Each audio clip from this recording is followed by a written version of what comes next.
بسم الله الرحمن الرحيم الحمد لله رب العالمين والصلاة والسلام على أشرف المرسلين وعلى آله وأصحابه ومن تبعهم بإحسان إلى يوم الدين أما بعد السلام عليكم ورحمة الله وبركاته. கண்ணியத்துக்குரிய சகோதர சகோதரிகளே, நாங்கள் புலூகுல் மராமுடைய ஜகாத்தின் பாடத்தில் கடைசி கட்ட வகுப்புகளை தாண்டி கொண்டிருக்கிறோம். அந்த அடிப்படையில் இந்த இறுதி வகுப்புகளில் நாங்கள் தேர்வு செய்து ஒரு சில தலைப்புகளை பேசி வருகிறோம். அந்த அடிப்படையில் இன்றைய தினம் கடன், ஜகாத் இந்த இரண்டுக்கும் இடையில் நாங்கள் எப்படி அணுக வேண்டும், எப்படி மார்க்கத்திலே வழிகாட்டப்பட்டிருக்கிறது என்பது சம்பந்தமாக ஒரு சில வழிகாட்டல்களை இந்த இடத்திலே கூறுவது பொருத்தமாக இருக்கும் நினைக்கிறேன். அன்புள்ள சகோதர சகோதரிகளே, ஒருவர் இன்னொருவரிடமிருந்து கடனை வாங்கிவிட்டார் என்று சொன்னால், கடன் வாங்கியவர் ஜகாத்து கொடுக்க வேண்டுமா அப்படிங்கிற ஒரு விஷயம் அறிஞர்கள் மத்தியிலே பேசப்படுகிறது. பொதுவாக ஒருவர் கடனை வாங்கிவிட்டார் என்று சொன்னால், அந்த கடனில் வாங்கப்பட்ட அந்த கடனிலே இருந்து ஜகாத்தை கொடுக்க தேவையில்லை அப்படி என்பதுதான் சரியான நிலைப்பாடாக இருக்கிறது. ஆனால் அதை எப்படி நாங்கள் அணுக வேண்டும் என்று சொன்னால், ஒருவர் அதாவது கடனை பெற்றுவிட்டார் என்றால், முதலாவது அவரிடத்தில் இருக்கக்கூடிய அந்த எவ்வளவு கடன் வாங்கியிருக்கிறார் என்கிற அந்த மொத்தத்தை அவர் வைத்து கொள்ள வேண்டும். அதிலே இருந்து அந்த கடனுடைய அளவை அவர் என்ன செய்ய வேண்டும் என்றால், நிசாபிலே இருந்து கழிக்க வேண்டும். அப்படி கழிக்கின்ற பொழுது எஞ்சியிருக்கக்கூடிய அந்த பகுதி நிசாபை அடையுமையாக இருந்தால் அப்பொழுது வழங்க வேண்டும். நிசாபை அது அடையவில்லை என்றிருந்தால் அவர் என்ன செய்ய தேவையில்லை, வழங்க தேவையில்லை. அன்புள்ள சகோதர சகோதரிகளே, இப்போ உதாரணமாக ஒருவரிடத்திலே நிசாபுடைய அளவை அடைவதாக இருந்தால் எவ்வளவு வர வேண்டும்? சாதாரணமாக நம்ம சாதாரணமாக சொல்வதாக இருந்தால் ஒரு 5000 ரியால் என்று ஒரு வைத்துக்கொள்வோம். இப்போ வாங்கிய கடனும் எவ்வளவு இருக்கிறது? 5000 இருக்கிறது. இப்பொழுது நிசாபுடைய அளவும் கடனுடைய அளவும் ரெண்டுமே சமமாக இருக்கிறது. இப்போ இவர் ஜக்காத்து கொடுக்க வேண்டுமா என்று கேட்டால், இவர் என்ன கொடுக்க தேவையில்லை, ஜக்காத்து கொடுக்க தேவையில்லை. அல்லது ஒருவரிடத்திலே 5000 ரியால் இருக்கிறது, கடனை பெற்றிருக்கிறார் 3000 ரியால். இப்பொழுது மிஞ்சி இருப்பது 2000 ரியால். இப்பொழுது மிஞ்சி இருக்கக்கூடிய இந்த 2000 ரியால் நிசாபுடைய அளவை அடைகிறதா? இல்லை. அப்போ அந்த கட்டத்திலேயும் என்ன கொடுக்க தேவையில்லை, ஜக்காத்து கொடுக்க தேவையில்லை. அப்போ கடனை வாங்கியவர் அந்த கடனுடைய அளவும் நிசாபுடைய அளவையும் அவர் என்ன செய்து பார்க்க வேண்டும், ஒப்பிட்டு பார்த்து அந்த கடனை அவருடைய சொத்திலே இருந்து பிரிக்க வேண்டும். பிரிக்கின்ற பொழுது மிஞ்சுகின்ற அந்த பொருளாதாரம் நிசாபை அடையுமையாக இருந்தால் அதிலிருந்து என்ன வழங்க வேண்டும், ஜக்காத்து வழங்க வேண்டும். நிசாபை அடையவில்லை என்றால் அதிலிருந்து என்ன வழங்க தேவையில்லை, ஜக்காத்து வழங்க தேவையில்லை. இந்த சட்டத்தை அறிஞர்கள் எதிலிருந்து பெற்றார்கள் என்றால், உஸ்மான் ரலியல்லாஹு அன்ஹு அவர்களுடைய செய்தி முவத்தா மாலிக்கிலே பதிவு செய்யப்பட்டிருக்கிறது. அவர்கள் மிம்பரில் இருந்து பேசுகின்ற பொழுது, ஹாதா ஷஹரு ஜக்காத்திக்கும், அதாவது வருஷம் பூர்ணமாகுது, ஜக்காத்து கொடுக்க வேண்டிய நேரம் வந்துவிட்டது. ஃபமன் கான அலைஹி தைனுன் ஃபல்யுஅத்தி தைனஹு, யாருக்கெல்லாம் கடன் இருக்கிறதோ அவர் என்ன செய்யட்டும், கடனை முதலில் வழங்கட்டும். அதற்கு பிறகு அவருடைய சொத்தில் எது மிஞ்சுகிறதோ ஃபத்து அத்து மின்ஹா அஸ்ஸகாத்த, அதிலிருந்து எதை வழங்குங்கள், ஜக்காத்தை வழங்குங்கள். அதாவது மிஞ்சுவது எதை அடைந்திருந்தால், நிசாபை அடைந்திருந்தால் அதிலிருந்து நீங்கள் ஜகாத்தை வழங்குங்கள் அப்படிங்கிற செய்தியை உஸ்மான் ரலியல்லாஹு அன்ஹு அவர்கள் மிம்பரில் இருந்து கொண்டு சொல்லுகிறார்கள். அப்போ மிம்பரில் இருந்து சொல்வதாக இருந்தால் அலா மஷாதி மின சஹாபாக்கள் எல்லாரும் ஒன்று கூடி இருக்கிற சபையில் தான் அவர்கள் சொல்லுவார்கள். அப்போ சஹாபாக்களுடைய அங்கீகாரமும் அங்கு கிடைக்கிறது. அப்போ எங்களுக்கு வழங்குறது சஹாபாக்கள் இந்த கடன் விவகாரத்தில் கடன் பெறுகிற ஒருவர் அந்த தொகையை அவர் ஜக்காத் வழங்க வேண்டுமா இல்லையா என்பதை உஸ்மான் ரலியல்லாஹு அன்ஹுவுடைய இந்த வழிகாட்டல் அடிப்படையில் தான் செய்திருக்கிறார்கள் என்பதை நாங்கள் இந்த செய்தியில் இருந்து என்ன செய்து கொள்ளலாம், புரிந்து கொள்ளலாம். அதே மாதிரி வரக்கூடிய செய்திகளை நாங்கள் பார்க்குறோம். ஹைரு சதகத்தி அல்லாஹ்ரி கினா, ஒருவர் செல்வ செழிப்போடு இருக்கும் பொழுதுதான் அதில் என்ன வரும், சதகா என்பது வரும். அப்படியான ஹதீதுகளை அடிப்படையாக வைத்து அடிப்படையில் ஒருவர் கடன் வாங்கினால் அதில் என்ன இல்லை, ஜக்காத் என்பது இல்லை. அப்போ அவர் இதை எப்படி கையாள வேண்டும் என்றால் அந்த கடனை அவருடைய முழு சொத்திலே இருந்து முதலாவது என்ன பண்ண வேண்டும், பிரிக்க வேண்டும். மிஞ்சுவது நிசாபை அடைந்திருந்தால் கொடுக்க வேண்டும். நிசாபை அடையவில்லை என்றிருந்தால் அவர் என்ன செய்ய மாட்டார், கொடுக்க மாட்டார் என்பதை நாங்கள் புரிந்து கொள்ள வேண்டும். இது விளங்கிட்டு தானே ஆரம்பமான விஷயம். ஹைர், இந்த கடனை பெற்ற ஒருவர் ஜக்காத்து கொடுக்கிற அந்த விஷயத்தில் சில நிபந்தனைகள் இருக்கின்றன. அதை எப்படி அணுக வேண்டும் என்பதற்கு சில நிபந்தனைகள் இருக்கின்றன. முதலாவது, அன்புள்ள சகோதர சகோதரிகளே, அதாவது நிசாபை தவிர வேறு அந்த அளவை தவிர வேறு காசு எதுவுமே அவரிடத்தில் இல்லை. அவர் வாங்கின கடன் அது எதுக்கு ஈக்குவலாக இருக்கிறது, நிசாபுக்கு ஈக்குவலாக இருக்கிறது. அதை தவிர நிறைவேற்றுவதற்கு அவருடைய கையில் வேறு எதுவும் இல்லாத ஒரு சிச்சுவேஷன் இருக்கிறது. அப்போ இவருக்கு ஜக்காத்து வருமா, இருக்குன்னு வரமாட்டாது, ஜக்காத்து வரமாட்டாது. ஒரு சில அறிஞர்கள் என்ன சொல்கிறாங்க, அவங்களிடத்தில் இருக்கக்கூடிய சொத்துக்களை விற்று அவர் என்ன கொடுக்க வேண்டும், ஜக்காத்து கொடுக்க வேண்டும் என்று சொல்கிறாங்க. அது ஏன் சொல்லுகிறார்கள் அப்படி என்று சொன்னால், இப்போ கையில் கடனாக இருந்தாலும் கையில் இருப்பது எதை அடைந்து விட்டது, நிசாபை அடைந்து விட்டது. அப்போ அந்த பொருளில் என்ன ஆகிவிட்டது, ஜக்காத்து கடமை ஆகிவிட்டது. அதனால் அவர் என்ன செய்ய வேண்டும் என்று சொன்னால் அவரிடத்தில் இருக்கக்கூடிய வேறு சொத்துக்களை விற்று அவர் ஜக்காத்து கொடுக்க வேண்டும் என்று சொல்கிறார்கள். ஆனால் அது பெரும்பான்மையான அறிஞர்களுடைய கருத்தாக இல்லை. அந்த அளவுக்கு ஒருவர் அடிப்படை தேவைக்கு கஷ்டப்படுகின்ற நேரத்தில் அவருக்கு அத்தியாவசியமான ஒரு பொருளை விற்று அவர் ஜக்காத்து கொடுக்க வேண்டும் என்பது இஸ்லாமிய ஷரியாவுடைய மகாசிதுக்கு பொருந்துவதாக இல்லை. அப்போ பொதுவாக பார்க்க வேண்டும், எடுத்த கடன் போக வேறு எதுவும் இல்லை நிறைவேற்றுறதுக்கு என்றால் அவருக்கு என்ன கிடையாது, ஜக்காத்து அதில் வராது என்பதை நாங்கள் புரிந்து கொள்ள வேண்டும். இரண்டாவது மிக முக்கியமான ஒரு நிபந்தனை, இப்போ அதாவது ஜக்காத்து கடமையாகிவிட்டது. உதாரணமாக உங்களிடத்திலே 10,000 ரியால் இருந்து வருடம் பூர்த்தியாகிவிட்டது. நீங்கள் ஜக்காத்து கொடுப்பதற்கு முன்னால் ஒரு 10,000 ரியால் நீங்கள் கடன் வாங்குறீங்க. இப்போ கடன் எப்பொழுது நடந்திருக்கிறது, ஜக்காத்து கடமையானதற்கு பிறகு வந்திருக்கிறது. அப்போ ஒரு பொருளில் ஜக்காத்து கடமையானதற்கு பிறகு அவர் கடன் வாங்கினா அவர் அந்த ஏற்கனவே கடமையான அந்த 10,000 ரியாலுக்கு என்ன கொடுத்தே ஆக வேண்டும், ஜக்காத்து கொடுத்தே ஆக வேண்டும். அப்போ நாங்கள் எப்போ இந்த ஜக்காத்து கொடுக்க தேவையில்லைங்கிறத விளங்கிக் கொள்ளணும். ஒரு வருஷம் பூர்த்தியாகுவதற்கு இடையில் வாங்குகிற கடன்கள். ஏன்னா வருஷம் பூர்த்தியானதுக்கு பிறகு நீங்கள் இதையும் என்ன செய்ய முடியாது, பொருத்த முடியாது. ஏன்னா அந்த பொருள் ஏற்கனவே என்ன ஆகிவிட்டது, ஜக்காத்து கடமையாகிவிட்டது. வருடம் பூர்த்தியாகி நிசாபை அடைந்து அவர் கொடுக்க வேண்டிய அந்த நிலைமை அடைந்து விட்டது. எனவே வருஷம் பூர்த்தியானதுக்கு பிறகு வாங்கக்கூடிய கடனை எதிலிருந்து கழிக்கக்கூடாது, நிசாபிலிருந்து கழிக்கக்கூடாது. காரணம் என்ன, ஏற்கனவே அதுக்கு என்ன ஆகிவிட்டது, ஜக்காத்து கடமையாகிவிட்டது. இந்த இரண்டாவது நிபந்தனையை அறிஞர்கள் சொல்கிறார்கள்.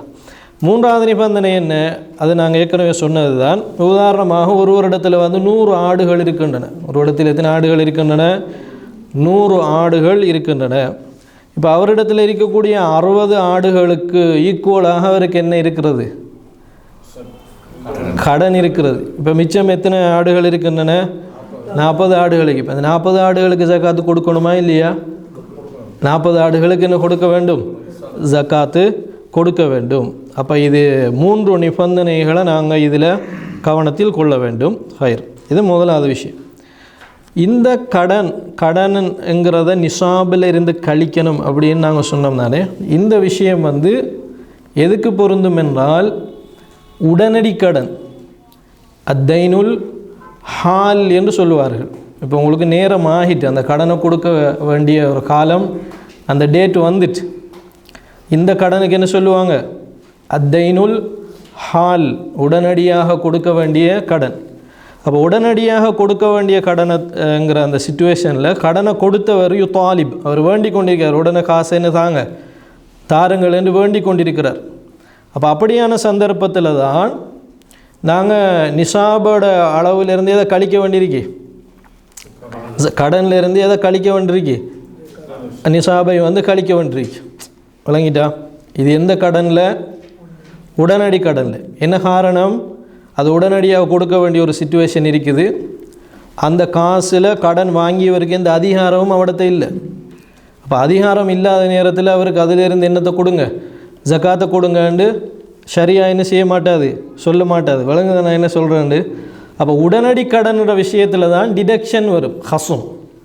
உடனடி கடனோட விஷயத்தில் தான் என்ன வரும், டிடக்ஷன் வரும்.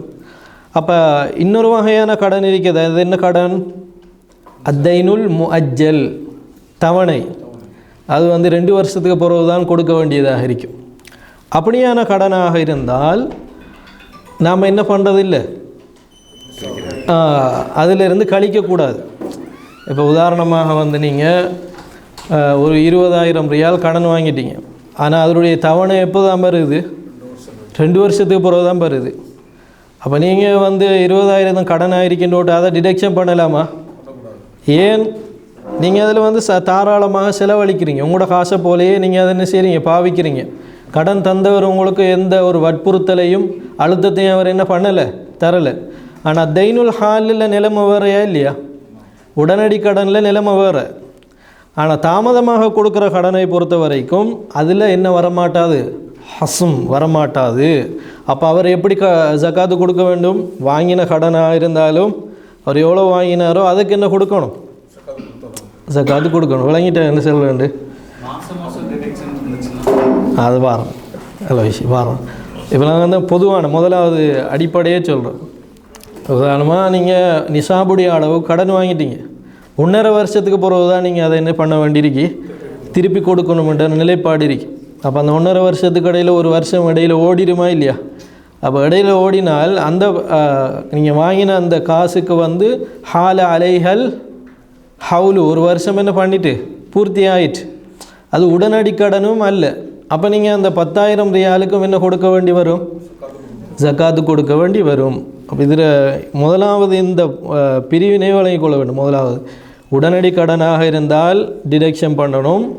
தாமதமான கடனாக இருந்தால் எந்த டிடக்ஷனும் இல்லை. வாங்கின கடனுக்கு என்ன கொடுக்க வேண்டும், ஜக்காத்து கொடுக்க வேண்டும்.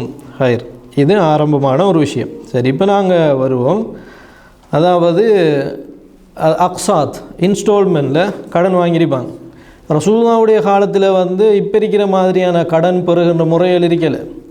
அத்தைனுல் ஆஜில் ஒல் ஆஜில்னு இருந்துச்சு. ஆஜில் ஐன் வந்தானே உடனடி கடன், ஹம்ஸு வந்தால் தாமதமான கடன் இருந்துச்சு. ஆனால் இப்போ வழங்கக்கூடிய கடன்கள் 2 வருஷம், 3 வருஷம், 10 வருஷம், 20-30 வருஷங்கள் இப்படியே அளவுக்கும் என்ன வழங்கப்படுகிறது. இப்போ சமகாலத்தில் கடன் வழங்கப்படுதா இல்லையா? உண்மையிலே சொல்ல போனால் இந்த சூரத், இந்த வடிவம் யாருடைய காலத்தில் பிரபல்யமாக இருக்கலை, ரசூலுல்லாஹ்வுடைய காலத்தில் பிரபல்யமாக இருக்கலை. எந்த அடிப்படையில் கடன் வழங்குவது, இன்ஸ்டால்மெண்ட் அடிப்படையில் கடன் வழங்குறதுங்க ரசூலுல்லாஹ்வுடைய காலத்தில் பிரபல்யமாக இருக்கலை. அப்போ இது நாசிலான்னு சொல்லுவாங்க, ஃபிக்ஹில் வர புதிய சட்டங்கள். ஹைர், அப்போ இதுக்கு நாங்கள் எப்படி தீர்ப்பு சொல்லுவாங்கன்னு சொன்னால், உதாரணமாக முதலாவது ஒரு கடனை பார்ப்போம். அத்யுயூனுல் இஸ்கானியான்னு சொல்லுவாங்க. அதாவது ரியல் எஸ்டேட் லோனா, அத்யுயூனுல் இஸ்கானியா. அரசாங்கம் என்ன செய்ய மாட்டால், நீங்கள் ஒரு வீடு வாங்குறதுக்காக வேண்டி இல்லை ஒரு வீடு கட்டுறதுக்காக வேண்டி ஒரு பெரிய தொகையை உங்களுக்கு கடனாக அதை என்ன செய்யும் தரும். அப்போ அதை நீங்கள் உடனடியாக என்ன பண்ண மாட்டீங்க, கட்டி முடிக்க மாட்டீங்க. பல வருஷக்கணக்கில் கிஸ்தான், அது என்ன ஒவ்வொரு இன்ஸ்டால்மெண்ட்டாக நீங்கள் கட்டி என்ன பண்ணுவீங்க, முடிப்பீங்க. அப்போ இப்படி மாற நேரத்தில் ஒரு வருஷம் பூர்ணமாகுது. மாதம் இல்லை, மாதம் அதுக்கு வராது. அப்போ நீங்கள் வாங்கின அந்த கடனுக்கு என்ன வருது என்றால் ஒரு வருஷம் பூர்ணம் அடையுது என்றால், இப்போ இதில் வந்து டிடக்ஷன் இருக்கா என்றால் இது என்ன இல்லை, டிடக்ஷன் இல்லை. ஏன்னா இந்த கடன் எந்த கடனுக்கு ஒப்பாகுது, அத்தைனுல் முஅஜ்ஜலுக்கு ஒப்பாகுது. ஆனால் ஜக்காத்து வழங்கும் பொழுது அந்த கிஸ்து இருக்குதானே, அந்த ஒரு பங்கு, அந்த பங்கை மட்டும் என்ன பண்ணலாம், கழிச்சிக்கிறலாம். வழங்கிட்ட நிசாபில் இருந்து மொத்தமாக என்ன பண்ணுறல, கழிக்கிறல்ல. அந்த சந்தர்ப்பத்தில் நீங்கள் அந்த மாதத்துக்கு கொடுக்க வேண்டிய ஒரு பங்கு இருக்குமே, அந்த பங்கை மட்டும் என்ன பண்ணிவிட்டு கழிச்சிட்டு மொத்தத்துக்கு என்ன கொடுக்க வேண்டும், ஜக்காத்து கொடுக்க வேண்டும். அப்போ இது வந்து ரியல் எஸ்டேட் சம்பந்தமான லோன். அப்படி யாராவது வாங்கியிருக்கிறாங்கன்னு சொன்னால் அப்போ அவங்க வந்து பங்காக அந்த கடன் அடைக்கக்கூடியவங்களாக இருப்பாங்கண்டா வருஷம் பூர்ணம் அடைகின்ற பொழுது அவங்க வாங்கின முழு கடனுக்கும் கையில் இருக்கிற அந்த கடனுக்கு வந்து என்ன கொடுக்க வேண்டும், ஜக்காத்து கொடுக்க வேண்டும். எந்த பகுதி மட்டும் டிடக்ஷன் பண்ணப்படும், அந்த மாதம் கொடுக்குற அந்த கிஸ்து மட்டும் நீங்கள் என்ன பண்ணிக்கொள்ளுங்க, விலக்களித்து பண்ணிவிட்டு மற்றதுக்கு என்ன பண்ணிக்கொள்ள வேண்டும், ஜக்காத்து கொடுக்க வேண்டும்.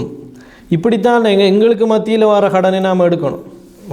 ஒரு மனிதர் இன்னொரு மனிதருக்கு கொடுக்குற கடன்லேயும் ரெண்டு வகையான கடன் வரும். ஒரு கடன் என்ன, அத்தைனுல் ஹாலு வத்தைனுல் நசீஉ. நசீனா என்ன, அதாவது பிற்போடப்பட்ட கடன். முற்பட்ட கடன் உடனடி கடன் என்றால் அதுக்கேற்ற மாதிரி நாம் சொன்ன மாதிரி இங்கே நடந்து கொள்ள வேண்டும். பிற்பட்ட கடன் சொன்னால் அதுக்கேற்ற மாதிரி நம்ம பண்ணிக்கொள்ள வேண்டும், நடந்து கொள்ளும். நமக்கு இடையில் வர கடன்களை அந்த வகையில் தான் நம்ம அணுக வேண்டும். அதே மாதிரி இன்னொன்று இருக்குது, இன்வெஸ்ட்மெண்ட் லோன்னு சொல்லுவாங்க. அத்துயூனுல் இஸ்திஃப்மாரியா அதுக்கு சொல்லுவாங்க, இன்வெஸ்ட்மெண்ட் லோன்னு சொல்லுவாங்க. இன்வெஸ்ட்மெண்ட் லோன்னு சொன்னால் என்ன, ஒருவர் தன்னுடைய வாழ்வாதாரத்தை வளப்படுத்துவதற்காக வேண்டி பெறுகின்ற கடன். உதாரணமாக உங்களுடைய கடையை நீங்கள் வளப்படுத்துவதற்காக வேண்டி பெறுகின்ற கடன். அப்போ இதுக்கு என்ன சொல்லுவாங்க, அத்துயூனுல் இஸ்திஸ்மாரியான்னு சொல்லுவாங்க. அப்போ இந்த கடன் ஒரு பெரிய அளவுலாம் பெரும்பாலும் என்ன பண்ணுவாங்க, லட்சக்கணக்கில் அப்படியான ஒரு தொகையை தான் இன்வெஸ்ட் பண்ணுவதற்காக வேண்டி கடனாக பெறுவார்கள். இப்படி மாற நேரத்தில் அதில் ரெண்டு விஷயங்கள் இருக்குது. ஒன்று, ஒருவர் அப்போ தான் வியாபாரத்தை ஸ்டார்ட் பண்ணுறார், அவர் பேசிக்கு அப்போ தான் துவங்குது. அப்படி அவர் வியாபாரத்தை அப்போ தான் ஸ்டார்ட் பண்ணுறாரு, அவரோட ஹாஜத் அஸ்லியா, அவருடைய அடிப்படை தேவை நிறைவேற்றுவதற்காக ஒரு வியாபாரத்தை அவர் துவங்குகிறார். அப்படி என்று சொன்னால் இந்த கடன் வந்து உடனடி கடன் மாதிரி விளங்குதா, என்ன சொல்லுண்டு. ஏன், அவர் வாழ்வாதாரத்தை டெவலப் பண்ணுறதுக்காக வேண்டி அவர் வாங்குகிறார். அப்போ அவர் வந்து என்ன செய்ய வேண்டும் என்றால், அவரிடத்திற்கு மொத்த காசிலிருந்து அவர் வாங்கின அந்த இன்வெஸ்ட்மெண்ட் லோனை வந்து என்ன பண்ண வேண்டும், கழிக்க வேண்டும். ஏன் கழிக்கணும்னு நாம் சொல்கிறோம், அவர் அடிப்படை தேவை. அவர் ஒரு வியாபாரத்தை துவங்கி அப்போ தான் வாழ்வாதாரத்துக்கான முஸ்தீப்பே அப்போ தான் அவர் செய்கிறார். இன்னொரு வகையாக கடன் வாங்குறவங்க இருக்கு, அவங்க பெரிய மில்லியனர்களாக இருப்பாங்க. இன்னொரு பெரிய ப்ரொஜெக்ட் என்ன பண்ணுவதற்காக வேண்டி, துவங்குவதற்காக வேண்டி அப்படியான கடன் எடுக்கிறவங்க. அப்போ அவங்க வந்து ஹாஜத்துக்கு வாழ்வாதாரத்துக்கு வழி இல்லாமல் கடன் வாங்குகிறாங்க இல்லை. அப்போ அவங்கள சட்டம் எதை மாதிரி மாறும், அத்தைனுல் முஅஜ்ஜல் ஹைர். ஏன், அவங்க வந்து அந்த கடன் வாங்கின மாதிரி ஒன்று இல்லை, அவங்களோட ஏற்கனவே ரெட்டிப்பாக இருக்கிறத இன்னும் மல்டிப்ளை பண்ணுறதுக்காகத்தான் என்ன பண்ணிக்கிறாங்க, கடன் வாங்கியிருக்கிறாங்க. அப்போ அவங்க வந்து சொல்லுவாங்க மதீனுல், அதாவது பாதில் என்று சொல்லுவாங்க, பணக்கார கடனாளிகள்.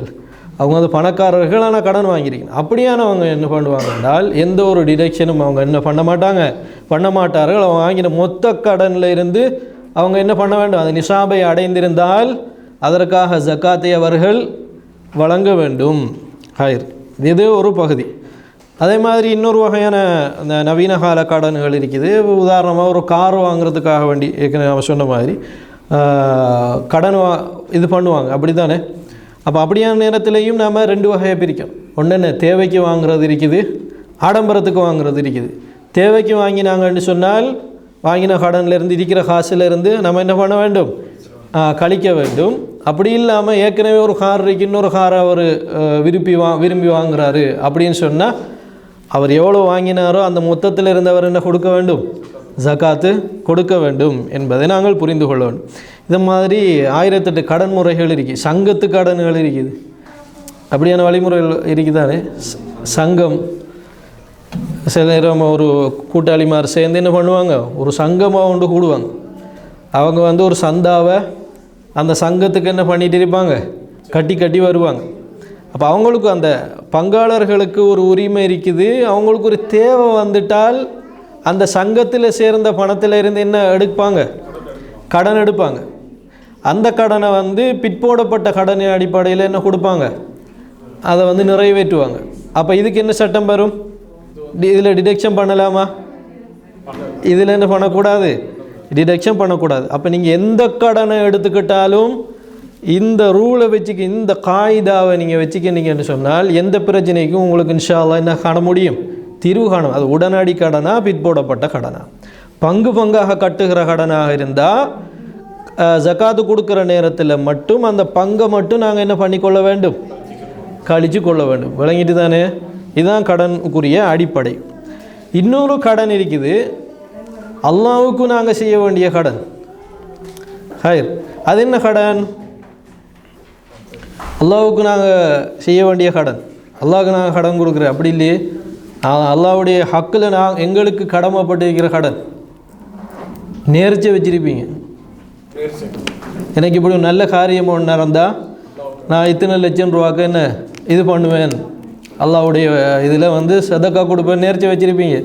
அது நம்மளோட ஹக்கில் அல்லாஹ்வுடைய விஷயத்தில் கடனா இல்லையா, கடன்.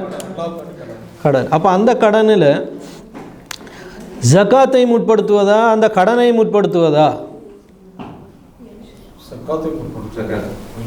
இல்லையே. ஜக்காத்துங்கிறது அது நம்மளோட பொருளாதாரத்தில் கடமையாக இருக்குது. இப்போ நாங்கள் அல்லாஹ்வுக்குண்டு ஒரு நேர்ச்சியை வச்சு நம்ம கொடுப்பதாக என்ன பண்ணிட்டோம், நேர்ச்சியை வச்சிட்டோம்.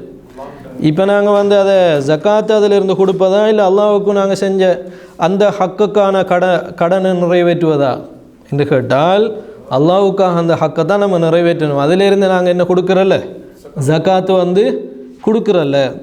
அதற்கு ஆதாரமாக அறிஞர்கள் என்ன சொன்னாங்கன்றால், புகாரியில் வரக்கூடிய செய்தி, ஹஜ்ஜி சம்பந்தமான செய்தி. ஜுஹைனா கோத்திரத்து ஒரு பெண்மணி வந்து நபிகள் நாயகம் ஸல்லல்லாஹு அலைஹி வஸல்லம் அவர்களிடத்தில், இன்ன உம்மி நதர தன் தஹுஜ்ஜ, அல்லாஹ்வுடைய தூதரே என்னுடைய தாய் வந்து ஹஜ்ஜி செய்வதாக என்ன பண்ணியிருக்கா, நேர்ச்சை வச்சுட்டா. ஃபலம் தஹுஜ்ஜ ஹத்தா மாத்தத், மௌத்தாகும் வரைக்கும் அவன் என்ன பண்ணலை, ஹஜ்ஜு செய்யலை. அப்பா ஹுஜ் அன்ஹா, அவங்களுக்காக நான் என்ன பண்ணலாமா, ஹஜ்ஜை செய்யலாமான்னு கேட்டோட நாம் ஹுஜ்ஜி அன்ஹா, கட்டாயம் நீங்கள் என்ன பண்ணுங்கள், அவங்களுக்காக ஹஜ்ஜி செய்யுங்கன்னு சொல்லி போட்டு ரசூலுல்லாஹ் என்ன சொல்கிறாங்க, உங்களுக்கு தெரிஞ்ச செய்தி. ரஅய்தி லவ் கான அலா உம்மிகி தைனுன், உன்னுடைய தாய்க்கு ஒரு கடன் இருந்தால் குந்தி காலியா, நீ அதை நிறைவேற்ற மாட்டியா. அப்போ உக்குல்லா, அல்லாஹ்வுடைய ஹக்கில் நீங்கள் கடமைப்பட்டிருக்கிற கடனை நிறைவேற்றுங்க. உங்களோட தாய்க்கு அது கடனாக இருக்குது, அதை நீங்கள் நிறைவேற்றுங்கன்னு சொல்லிவிட்டு, ஃபல்லாஹு அஹக்கு பில் வஃபா, நிறைவேற்றுவதிலேயே இறைவனுடைய ஹக்கில் உள்ள விஷயம் நிறைவேற்றுவது தான் ஆக தகுதியானது அப்படி என்று ரசூல் ஸல்லல்லாஹு அலைஹி வஸல்லம் சொல்லக்கூடிய செய்தி நாம் புகாரியிலே என்ன செய்கிறோம் பார்க்குறோம் சகோதரர்களே. அப்போ இதையும் நாங்கள் இந்த இடத்திலே நினைவுபடுத்தி கொள்கிறேன். இறுதியாக இந்த கடனோடு தொடர்படக்கூடிய விஷயத்தில் கடன் கொடுத்தவங்க இருக்கிறாங்க தானே. அந்த கடன் கொடுத்தவங்களை பொறுத்த வரைக்கும் நாங்கள் 2 பகுதிகளாக பிரிக்கலாம். முதலாவது ஏற்கனவே நான் சொல்லியிருந்தோம் போன கிளாஸில் லேசா, அத்தைனுல் மர்ஜூ, அத்தைனு கைருல் மர்ஜூ, அதாவது வந்து சேரும்னு நம்பிக்கையோடு இருக்கக்கூடிய கடன், இனி வந்து சேரவே சேராதுன்னு நம்பிக்கையே இழந்து போன கடன். அதுக்கு நீங்கள் கடன் கொடுத்துருக்கிறீங்க சரியா, ஆனால் கடன் வந்து ரெகுலராக கொடுக்குறதும் பாரதமாக இருக்கி நம்பிக்கையானவங்களுக்காக இருக்குன்னு சொன்னால் அப்போ அது கட்டாயம் நம்ம என்ன கொடுக்க வேண்டும். அப்போ நான் போன கிளாஸில் என்ன சொல்லியிருந்தோம், வியாபார பொருட்களை கணக்கு பார்க்கும் பொழுது, வியாபார பொருட்களுக்கான ஜக்காத்து பார்க்கும் பொழுது நாம் உங்களுக்கு என்ன சொல்லியிருந்தோம், வியாபார பொருளுக்கு பார்க்கணும், லாபத்துக்கு பார்க்கணும். மூணாவது என்ன சொன்னோம், வர வேண்டிய கடன், நாளைக்கு வந்துடும் நாளையண்டைக்கு வந்துடும்ங்கிற கடன். அந்த கடன் இந்த வருஷத்தில் உங்களுக்கு கிடைச்சது, இந்த வருஷ உழைப்பில் உங்களுக்கு கிடைச்சதா இல்லையா. இப்போ அந்த கடன் வந்து இன்னொருடைய கையில் இருக்குது. அப்போ ஒரு கேள்வி கேட்குறாது, கடனாக பெய்த்து தானே, இப்போ என் கையில் இல்லையே, அப்போ நான் அதுக்கும் என்ன கொடுக்கணுமா, ஜக்காத்து கொடுக்கணுமான்னு ஒரு கேள்வி வருமா இல்லையா. அப்போ என்ன அதுக்கு பதில் சொல்லுவீங்க? அது ஏன் எப்படி இருந்தாலும் வந்துடும். இந்த கடனுக்கு அறிஞர்கள் சொல்லுவாங்க ஹாதா ஃபி ஹுக்மில் வதியா. உதாரணமாக எனக்கு என்னுடைய ஒரு பொருளை கொஞ்ச நாளைக்கு நீங்கள் வச்சுக்கொள்ளுங்கன்னு சொன்ன மாதிரி, அடமானமாக இன்னொரு இடத்துல கொடுத்த மாதிரி. ஏன்னா அடமானமாக கொடுத்ததும் வதியான அமானமாக கொடுத்ததும் திரும்ப கட்டாயம் வருமா இல்லையா? வரும். அதை மாதிரி தான் இது கடனண்ட பேரோடு இருந்தாலும் ஃபி ஹுக்மில் வதியா, இன்னொரு இது கொடுத்தாலும் அது உங்களுக்கு கட்டாயம் என்ன செய்ய போகுது? வரப்போகுது. வராமல் இருந்தால் அது வேறு. ஆனால் வரும்ங்கிறது தான் பொதுவான நியதியாக இருந்தால் நீங்கள் ஜக்காத்து கொடுக்கும் பொழுது உங்களுக்கு வர வேண்டிய கடனையும் சேர்த்து என்ன கொடுக்க வேண்டும்? ஜக்காத்து கொடுக்க வேண்டும். இதுக்கு நாங்கள் என்ன சொல்லுவோம்? அத்தைனுல் மர்ஜு. அத்தைனுல் மர்ஜு. சரி, நம்பிக்கை இழந்த கடன். ஒரு ஆள் கடன் கொடுத்துட்டீங்க, லட்சக்கணக்கில் கடன் கொடுத்தீங்க, 10 வருஷமாக உங்களுக்கு கிடைக்கல. 10 வருஷமாக உங்களுக்கு கிடைக்கலனால ஒவ்வொரு வருஷமும் அதில் ஜக்காத்து கடமையாகிட்டே இருக்குமா இல்லையா? சும்மா நான் கேட்குறேன். ஒவ்வொரு வருஷம், இந்த வருஷம் நீங்கள் கொடுக்க வேண்டியது கொடுபடலை, வார வருஷம் அது கையில் வந்து சேரலை, இப்படி 10 வருஷமாக அதுக்கு ரொட்டேஷனில் ஒவ்வொரு வருஷமும் கையில் இருந்தால் ஜக்காத்து கடமையாகுமா இல்லையா? கொடுத்த பொருளுக்கு திரும்ப திரும்ப கொடுக்கணுமா இல்லையா? அப்போ இந்த சந்தர்ப்பத்தில் 10 வருஷத்துக்கு பிறகு ஒருவர் வந்து நீங்கள் கொடுத்த கடனை கொண்டு வந்து திரும்ப தாராரு. அப்போ நீங்கள் எப்படி இதுக்கு ஜக்காத்து கொடுக்கணும்? 10 வருஷத்துக்கு சேர்த்து கொடுக்கணுமா என்றா இல்லை? அப்போ எப்படி கொடுக்கணும்? அந்த தந்த டைமும் கொடுக்கணும். அது எந்த வருஷத்தில் அந்த கடனை பெற்றாரோ அந்த வருஷம் யுஅத்திஹா லிசனதி, அந்த வருஷத்துக்காக அவர் என்ன கொடுக்க வேண்டும்? ஜக்காத்து கொடுத்தால் சரி. அப்போ அவர் என்ன பண்ண தேவையில்லை மொத்தமாக. அது காரணம் என்ன? அந்த பணத்தை வந்து தன்னுடைய அதிகாரம் அந்த 10 வருஷம் இழந்து போயிட்டு. அப்போ நம்ம ஆரம்ப கிளாஸில் படிச்சிருக்கோம், ஒருவர் ஜக்காத்து கொடுப்பதாக இருந்தால் மில்கியத்து முக்கியம்னு நாங்கள் படிச்சிருக்கோம். மில்கியத்துனா என்ன? அந்த பொருளின் மீது அவருக்கு என்ன இருக்க வேண்டும்? அந்த அதிகாரம் இருக்கணும். இந்த அதிகாரம் இடத்த இல்லாமல் போகுது. அதனால நீங்கள் கொடுத்த கடன் திரும்ப வரலண்டா அதை பற்றி நம்ம என்ன பண்ண தேவையில்லை, கவலைப்பட தேவையில்லை. ஆனால் வந்து சேர்ந்தால் அதுக்காக அந்த சேர்கிற டைமில் மட்டும் நாம் என்ன கொடுத்தா சரி, ஜக்காத்து கொடுத்தால் சரி. கடைசியாக நேரம் முடிஞ்சிட்டு கடைசியான ஒரு முக்கியமான ஒரு விஷயம், அதாவது இப்போ ஜக்காத்து அதை கடனாக கொடுக்கக்கூடிய கிஸ்தனை இன்ஸ்டால்மெண்ட்டில் கொடுக்கக்கூடிய பெரிய பெரிய நிறுவனங்கள் எல்லாம் இருக்குது. அப்போ அவங்க என்ன கொடுப்பாங்க? 50 லட்சம் ரூபா ஒரு பெறுமதியான ஒரு இதை கொடுத்துருவாங்க, ஒரு பொருளை விற்றுருவாங்கன்னு வச்சுக்கோமே. அப்போ அதுக்கு எத்தனை 50 லட்சம் ரூபா இருக்கும். ஆனால் அந்த கடன் வந்து இவருக்கு எப்படி தான் வந்து சேரப்போகுது? பங்கு பங்காக தான் வந்து சேரப்போகுது. ஆனால் அந்த 50 லட்சம் ரூபாவும் யார காசு? அந்த வெலுவேஷன் யார காசு? இவருடையதா இல்லையா? அப்போ இவர் எப்படி 50 லட்சம் ரூபாவும் ஜக்காத்து கொடுக்குறதா அப்படின்ட்டு வரும்பொழுது நான் தேடி பார்த்த வகையில் நிறைய அறிஞர்கள் வந்து இதுக்கு எப்படி சொல்கிறாங்கண்டா, 50 லட்சம் ரூபாக்கும் மொத்தமாக ஒரு வருஷம் கொடுத்தா எல்லா கம்பெனிகளும் எதாக போய்த்திரும், முஃப்லிஸாக போய்த்திரும், சரியா திவால் அடைஞ்சிடும்.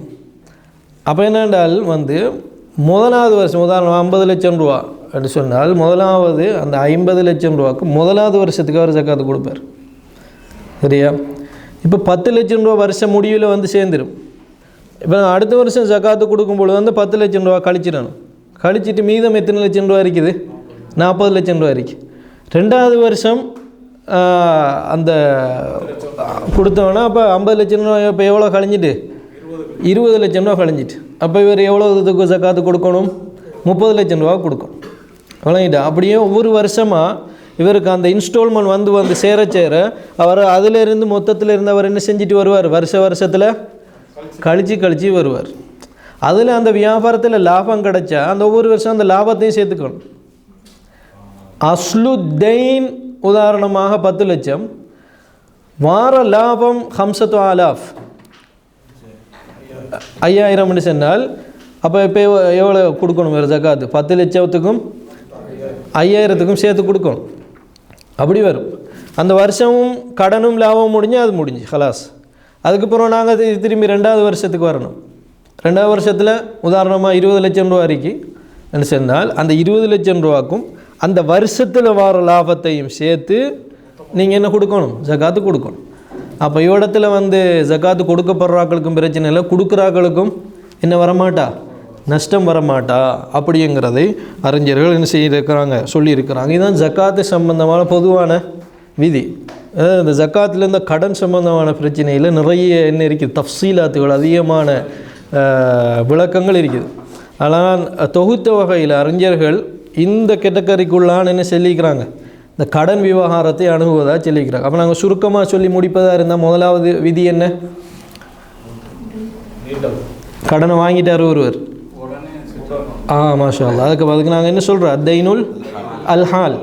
அத்தைனுல் ஹாலில் இருந்தால் ஜகாத்து கொடுக்கும் பொழுது கடனை மொத்த காசில் இருந்து என்ன பண்ணணும், கழிக்கணும். கழிச்சிட்டு மிஞ்சிறது நிசாபை அடைந்தால் ஜக்காத்து, நிசாபை அடையலைண்டா என்ன இல்லை, ஜக்காத் இல்லை.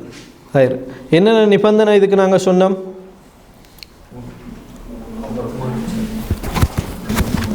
கடனை கழிச்சதுக்கு பிறகு கொடுப்பதுக்கு வேறு எதுவும் ஒரு கையில் இல்லாத ஒரு நிலைமை.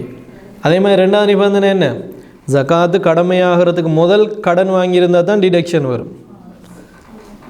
ஜக்காத்து கடமையானதுக்கு பிறகு அதை ஈக்குவலாக ஒரு கடனை வாங்குறாருன்னு சொன்னால் அப்போ நாம் என்ன பண்ணக்கூடாது, டிடக்ஷன் பண்ணக்கூடாது. இப்படியா நிபந்தனை நம்ம சொன்னோம். ரெண்டாவது கடன் முறை என்ன, அத்தைனுல் முஅஜ்ஜல், பிற்போடப்பட்ட கடன். இதுக்கு நாங்கள் எப்படி ஜக்காத்து கொடுக்கணும், மொத்தமாக பார்த்து கொடுக்கணும். அதுவே வந்து இன்ஸ்டால்மெண்டாக இருந்தால் அந்த மாதத்து அந்த ஜக்காத்து கொடுக்குற அந்த மாதத்துல கிஸ்தை மட்டும் என்ன பண்ணிவிட்டு எடுத்துகிட்டு ஏனே இதுக்கு நாங்கள் என்ன பண்ண வேண்டும், அது கொடுக்க வேண்டும். அதே மாதிரி அதாவது ரியல் எஸ்டேட், அதுக்கு நாங்கள் எப்படி ஜக்காத்து கொடுக்கணும், பிற்போடப்பட்ட கடன் மாதிரி தான் அதுக்கு என்ன வரும், ஜக்காத்து வரும். அதே மாதிரி இன்வெஸ்ட்மெண்ட் லோன் நம்ம எத்தனை வகையாக பிரித்தோம், 2 வகையாக பிரித்தோம். தேவைக்கு வாங்கியிருந்தால் டிடக்ஷன் வரும், மேலதிகமாக வாங்கியிருந்தால் என்ன வராது.